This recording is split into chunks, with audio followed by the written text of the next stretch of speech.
What you see here now is the flooring is down, the decking is down. We're starting to apply hat channels. So these are cold rolled steel hat channels that provide the structure and support for the hard lid. So this is a fire rated hard lid. One of the amazing things about the Zmodular system is it has a significantly reduced floor to ceiling assembly than wood modular.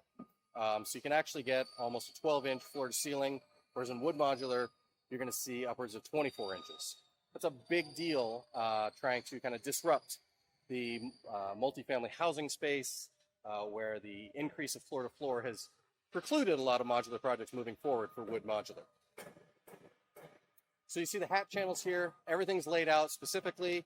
It makes a lot more sense when you see the rest of the drawings, but you have to put on the hat channels at this phase so you can actually have something to attach the hard lid for the ceiling.